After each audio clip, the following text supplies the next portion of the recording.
tema de hoje, orgulho e humildade, é referente ao capítulo 7 do Evangelho segundo o Espiritismo, e está em Mateus, capítulo 5, versículo 3. Bem-aventurados os pobres de espírito, pois é deles, que deles é o reino dos céus.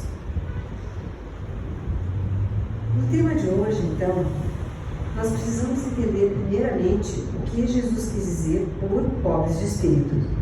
Os pobres de espírito que Jesus diz não são aqueles que eram ignorantes, que não eram muito inteligentes, mas aquelas pessoas humildes.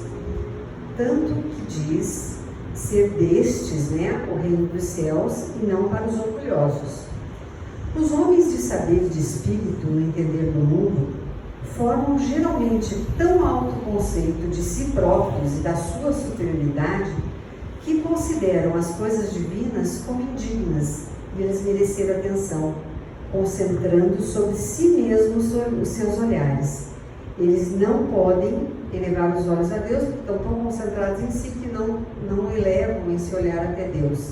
Essa tendência de se acreditarem superiores a tudo, muito humilde, os leva a negar aquilo que, estando-lhes acima, os depreciaria, a negar até mesmo a divindade.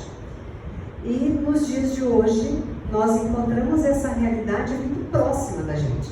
Muitas pessoas achando que são melhores que todos, são mais poderosos que todos, podem fazer qualquer escolha, podem decidir qualquer coisa.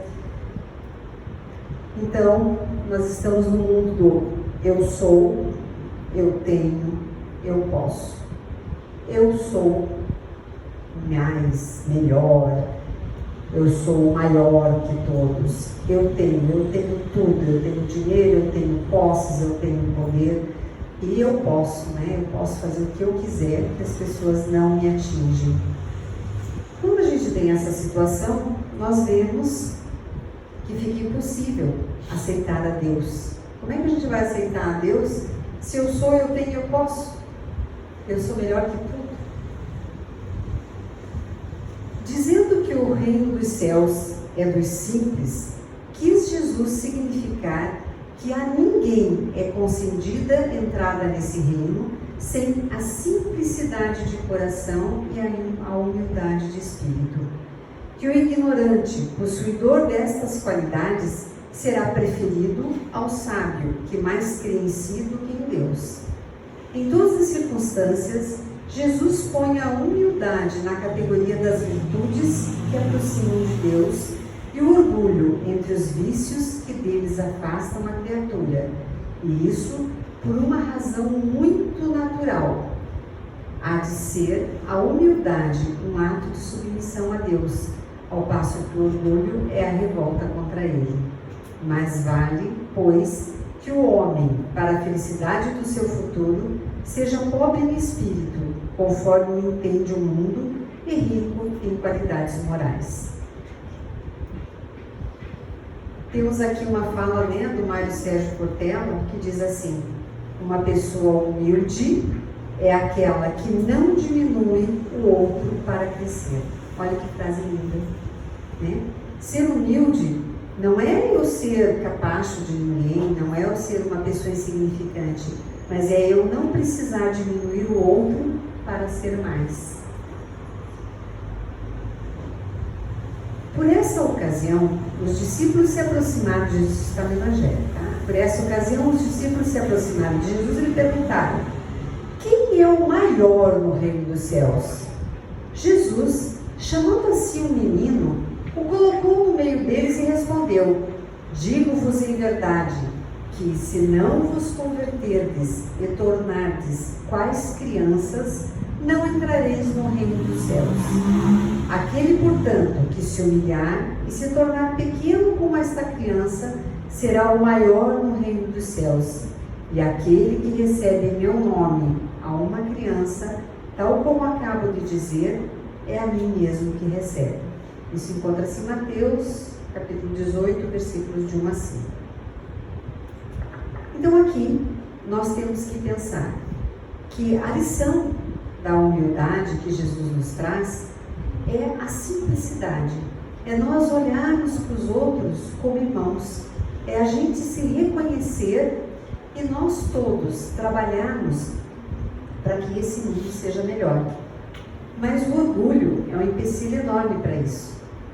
Porque aqueles que são muito orgulhosos não trabalham pelos outros. Eles querem que os outros trabalhem por eles.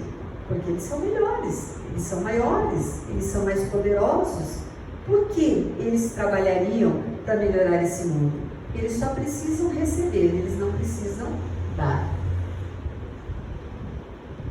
O Espiritismo sanciona pelo exemplo a teoria, mostrando-nos na posição de grandes no mundo dos espíritos os que eram pequenos na terra, e bem pequenos muitas vezes, os que na terra eram os maiores e os mais poderosos. E que os primeiros, ao morrerem, aqueles que eram pequenos, levaram consigo aquilo que faz a verdadeira grandeza no céu e que não se perde nunca, que são as virtudes. Ao passo que os outros, muito poderosos, muito ricos, tiveram de deixar aqui o que lhes constituía a grandeza terrena e que não se leva para a outra vida. Riqueza, títulos, glória, nobreza de nascimento, nada mais possuindo, senão isso, chegam ao outro mundo privados de tudo, como náufragos que perderam as próprias roupas, conservaram apenas o orgulho, que mais humilhante lhes torna a nova posição, porquanto vêm colocados acima de si e resplandecente de glória o que eles na terra espezinharam. E aí existe um provérbio chinês que diz assim: cuidado para não passar pela vida em uma existência fútil e egoísta, só para lembrar, caixão não tem gavetas. E na verdade, o que nos torna todos iguais é a morte. Todos usando um caixão muito especial, ou um caixote de madeira, sendo jogado na terra ou não, todos voltaremos ao pó, porque do pó viemos. O que levamos conosco, o que nos diz aquele ponto anterior, Levamos conosco as nossas virtudes, as riquezas que realmente são nossas e que conquistamos durante esse período. Eu escolhi então 3 imagens muito significativas da nossa passagem desta vida, do nosso desencarne, ou para o mundo espiritual.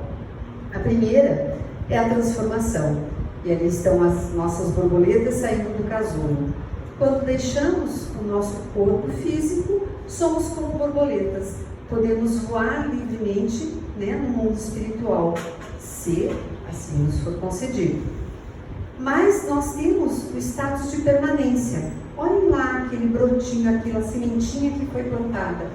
A semente não vai se transformar em outra coisa do que aquilo que é característico dela. Se ela é um feijão, ela vai se transformar num pé de feijão. A morte não transforma ninguém. Não faz com que nenhuma pessoa fique melhor ou fique pior depois que morre. Não adianta elevar as suas qualidades, dizer que era bom, dizer que era isso, dizer que era aquilo. Ele vai levar exatamente o que é. Nós levamos aquilo que somos. E finalmente, nós somos energia. E essa energia vibra no bem ou no mal. Que energia nós carregamos conosco? Então isso é muito importante, porque isso é importantíssimo de nós buscarmos e procurarmos conhecer. Então vamos entender o que é o orgulho e a humildade nas diversas áreas. No campo mediúnico, e aqui cabe explicar o que é esse campo mediúnico. O campo em que nós conseguimos o contato com o mundo espiritual. Algumas pessoas têm habilidades mediúnicas, como algumas pessoas têm habilidade para música, algumas têm habilidade para oratória. Então as pessoas do campo mediúnico, elas, tanto os encarnados, os irmãos da espiritualidade, como os encarnados, nós aqui na Terra, e os irmãos da espiritualidade desencarnados, são espíritos em rota de aperfeiçoamento. Todos nós estamos na mesma caminhada, ninguém é melhor que ninguém. Portanto, todos somos suscetíveis aos problemas provenientes do egoísmo. O egoísmo, tanto para os espíritos como para aqueles que aqui estão encarnados na Terra, é um problema. E esse problema causa empecilhos para o nosso desenvolvimento. O aperfeiçoamento intelectual não significa evolução moral na mesma proporção. Uma pessoa pode ser inteligentíssima e não ter nenhuma moral, não ter ética, não ter caridade. E essas pessoas, elas não contribuem nem para o seu desenvolvimento, nem para o desenvolvimento do mundo onde elas se encontram. Então, não quer dizer que uma pessoa, tendo estudado, tendo buscado conhecimento, ela seja melhor que outra que talvez não tenha se desenvolvido intelectualmente. O que é importante é o desenvolvimento moral. Para isso, nós precisamos buscar conhecimento e autoconhecimento. O egoísmo quase sempre está atrelado à ignorância. Então, não adianta eu ser muito inteligente, mas ter uma ignorância, né? E essa ignorância é uma ignorância moral. É a ignorância que não me permite reconhecer o outro como meu irmão, com os mesmos direitos que eu tenho. Mediunidade não é sinal de superioridade, porque alguém pode ter contato com o mundo espiritual, ter algumas habilidades mediúnicas, isso não quer dizer que ele é superior ao outro. O médium está a serviço da espiritualidade e deve aceitar com humildade o trabalho para o qual está qualificado. Então, cada um de nós, independente da função que nós exercemos, nós fomos qualificados para essa função e devemos exercê-la com humildade. Ninguém é melhor que o outro nesse sentido.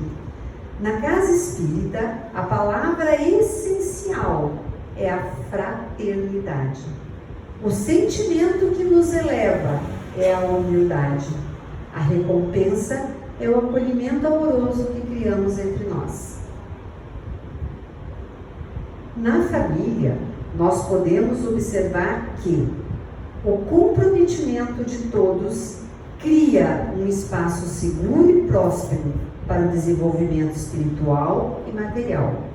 Quando a família ela é comprometida com seus membros e todos estão comprometidos, não existe possibilidade de fracasso.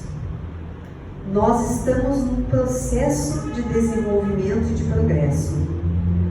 Todos possuem o mesmo valor enquanto espíritos, mas cada um deve aceitar com humildade o papel a ser desempenhado junto ao grupo familiar.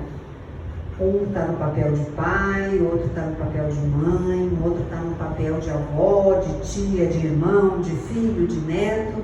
Esses papéis que nós desempenhamos, eles têm que ser obedecidos e eles têm que ser obedecidos com humildade. Eu não posso querer ser mais que o meu pai. Eu posso até ser mais evoluída, ter mais inteligência, ter estudado mais, mas foi ele que deu origem a essa família e que foi o primeiro espaço de recepção do meu espírito.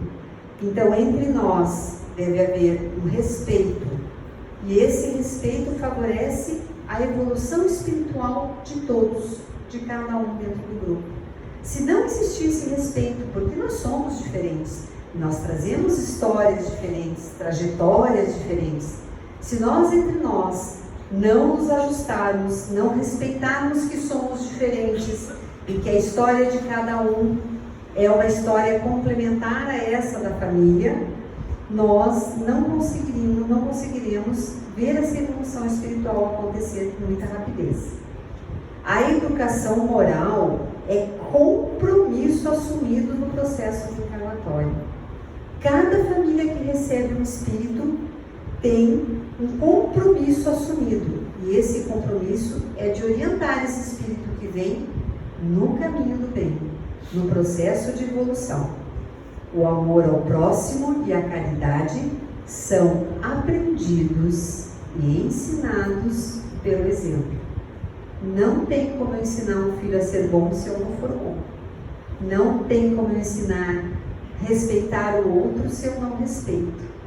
Não tem como um pai que bate na mulher querer ter um filho respeitoso na vida. Não vai ter. Porque o exemplo educa muito mais que as palavras. E é essa família que tem que estar comprometida, que tem que carregar todos juntos e que tem que ajudar aquele que não consegue ainda. Pode ser que às vezes fique difícil, que a gente até desista de algum membro da família, ou às vezes ele desiste de si mesmo, né? Existe essa possibilidade. Cada um e cada qual. Os espíritos, em algum determinado momento, eles têm liberdade de escolha. Mas o comprometimento com o qual nós viemos para este mundo é o comprometimento de, como família, progredirmos todos juntos. No trabalho e na sociedade, nós percebemos que a justiça divina se revela a todo momento e a convivência com o outro é um aprendizado constante para o nosso aperfeiçoamento. Nem sempre é fácil, nem sempre é do jeito que a gente gostaria, mas com certeza é a melhor maneira para o nosso aprendizado, é aquilo que nós precisamos aprender. A ninguém é dado alguma coisa que a pessoa não precise.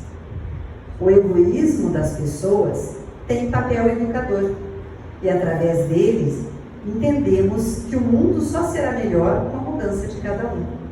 Às vezes a gente precisa encontrar as pessoas egoístas, porque são elas que nos fazem refletir, são elas que nos fazem ver que existe uma outra maneira de fazer as coisas. São elas o nosso compromisso de mudar o mundo.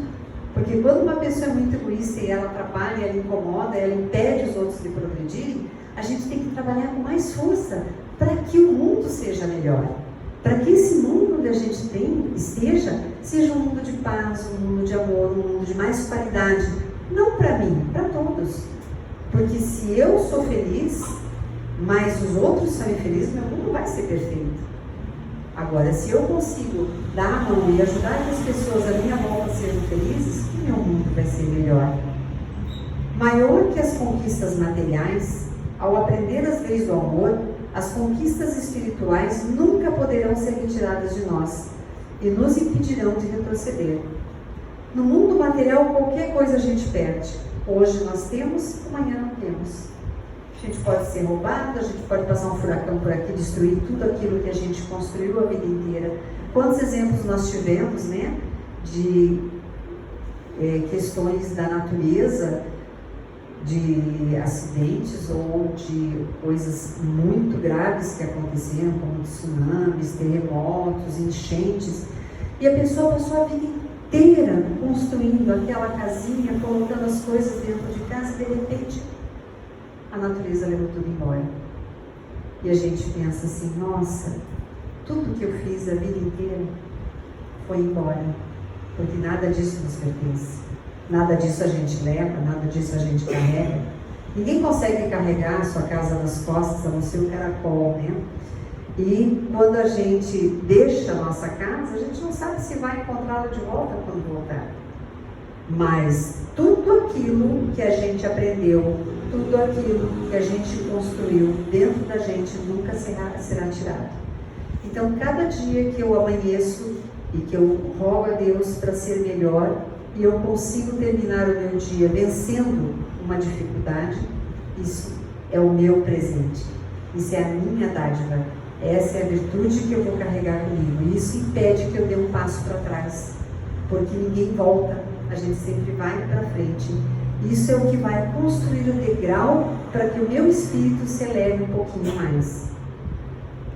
A liberdade de escolher entre o bem e o mal se torna maior à medida que aumentamos nossa consciência e aplicamos aquilo que aprendemos. Porque assim, a gente às vezes pensa que a gente é livre para escolher, né? Mas se o nosso autoconhecimento não for bom, e se o nosso conhecimento de mundo não for bom, nós somos apenas mais um na corrente que está indo para frente. A gente acaba fazendo coisas erradas, acaba tomando atitudes, usando de ações que não são tão corretas, porque a gente não se deu conta de que lado estava o bem e de que lado estava o mal, né? O mal para o nosso mundo, para as outras pessoas. Então, quanto maior a minha consciência, quanto mais eu consigo aplicar aquilo que eu aprendi, maior é a minha liberdade de escolha. Eu consigo escolher com mais clareza. Eu consigo entender melhor aquilo que eu estou escolhendo. E se eu faço melhores escolhas, com certeza o meu processo evolutivo é mais rápido e melhor. Aqui na Casa Espírita, a Casa Espírita é um espaço muito especial. Porque aqui o que nós encontramos? Primeiro, a possibilidade de estudar e aprender sobre as leis divinas. Aqui nós temos um cantinho de livros, né?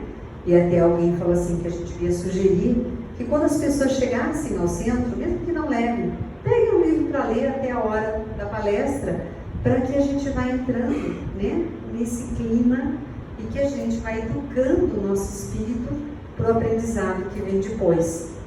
Então a Casa Espírita oferece isso, oferece estudo, oferece aprendizado e sempre sobre as leis do nosso Divino Pai.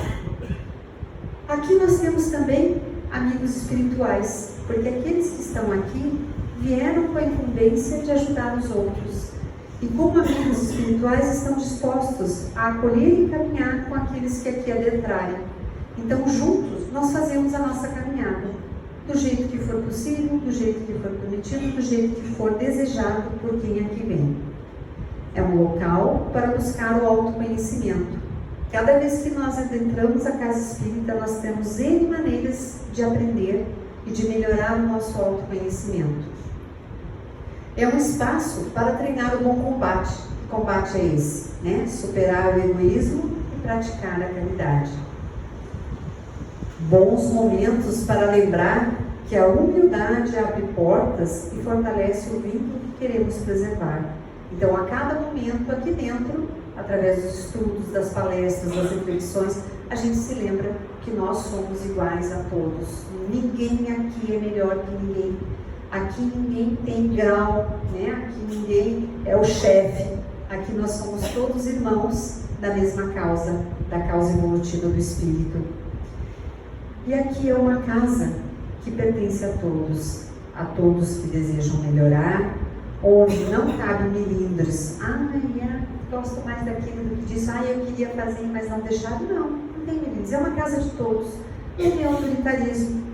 Não deve ter divergências, porque nós todos somos andarilhos, caminhamos juntos numa estrada chamada vida, buscando chegar e poder permanecer no mundo espiritual.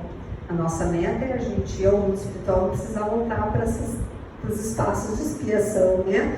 Mas essa caminhada nós precisamos fazer todos juntos. Portanto, o egoísmo é a fonte de todos os vícios. Podem perceber que não existe vício se não tiver por trás desse vício o sentimento do egoísmo. Porque o vício, ele é sempre uma atitude de quem não se importa com o outro, não se importa consigo, não se importa com o outro, e pelo contrário, tenta explorar aqueles que estão à sua volta. O egoísmo é a fonte de todos os vícios, como a caridade e a humildade são de todas as virtudes. Destruir um e desenvolver as outras, tal deve ser o alvo de todos os esforços do homem, se quiser assegurar a sua felicidade neste mundo, tanto quanto no mundo futuro que nos aguarda. Essa passagenzinha está no Livro dos Espíritos, na questão 917. Então, com isso, a gente encerra a nossa reflexão de hoje.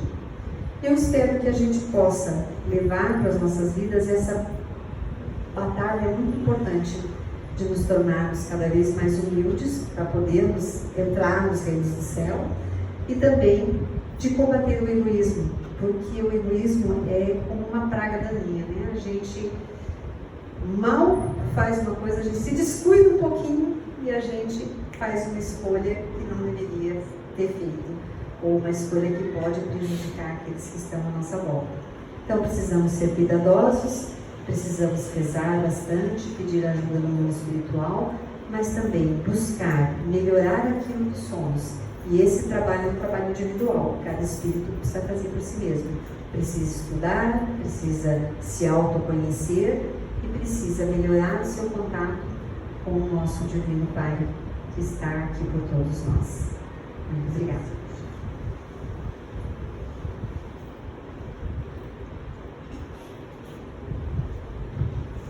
Muito obrigado, Lida. Mais uma sugestão. Então, todos estamos convidados, já tinham uma ideia similar a essa, mas podemos iniciar desta forma. Ao chegar, todos estão convidados para pegar esses livros e vão lendo, sentem e vão lendo. Já vai harmonizando o ambiente e vai instruindo as nossas mentes, tá bom? Por falar nisso, também temos uma excelente ideia de uma jovem. Eu gostaria que a tia ali depois coordenasse isso. Ela deu a ideia de colocar uma caixa de sugestões. Nós vamos ter a caixa de vibrações, a linha espiritual. A caixa de sugestões seria material. A gente ter umas sugestões e sempre que possível a gente melhorar, né? Afinal, estamos no progresso. E o progresso caminha sempre, não estaciona.